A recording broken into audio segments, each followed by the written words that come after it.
stock of the day.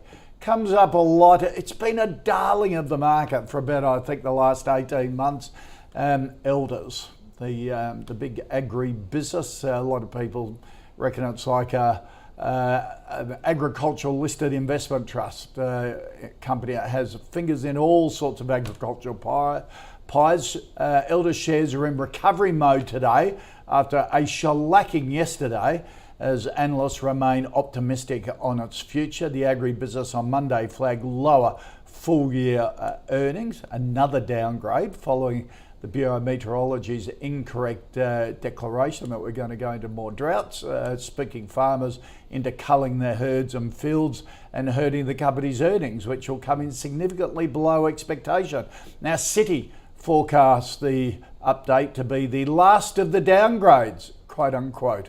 We're all making a note of that by Elders, and raise their stock rating to buy from neutral with a lift in target price to $8.50. Shares currently trading around the $8 mark.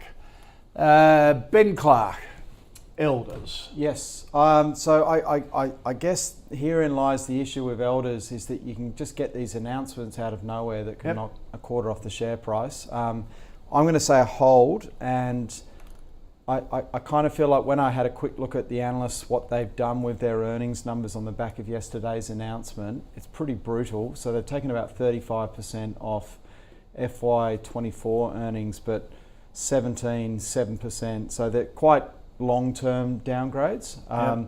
And, you know, I've learnt too many times to be careful buying a company just because its share price has tanked. It will take time for this, I think, to wash through the share price.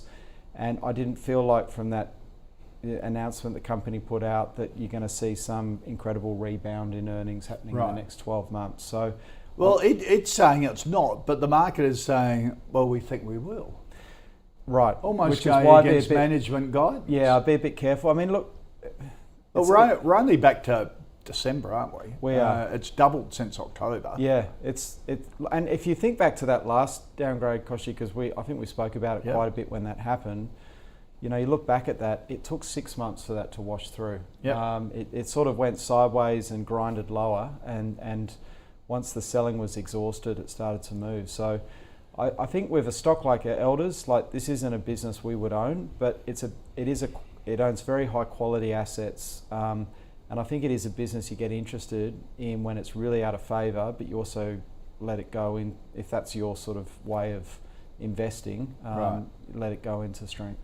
Okay. So why wouldn't you buy it? Just too many uncertainties with I just think, like, what's going to happen in the next 3, 6, 9 months, it's not going to be valuation. The analysts are all downgrading numbers quite significantly. To be honest, I don't know, because there are so many moving parts inside this business. What's it going to earn in a year? It's almost impossible to say. But I reckon you'll look back and see this is a bit of a dead cat bounce today. All right. What do you reckon, Rudi? And also, it shows you the impact of the Bureau of Meteorology getting it big wrong. Time, isn't it? Sort of, we go, oh, we're expecting a dry summer and we got rain. But farmers, they use that information to just change their business and their work habits and cull herds. People sometimes say the KISS principle, keep it simple, stupid.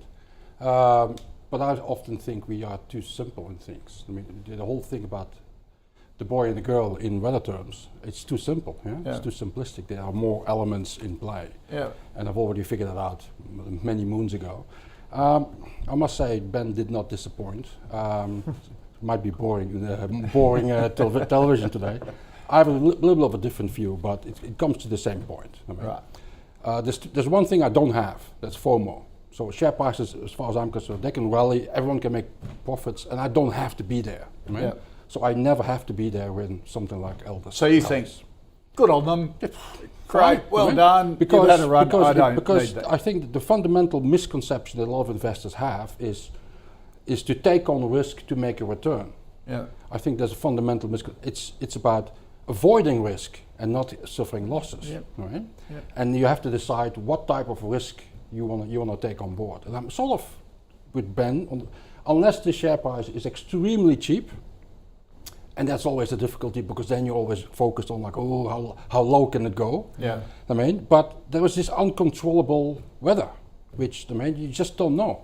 And on occasion, people say like, I like the agricultural sector. Or the agricultural cycles are extremely brief, short.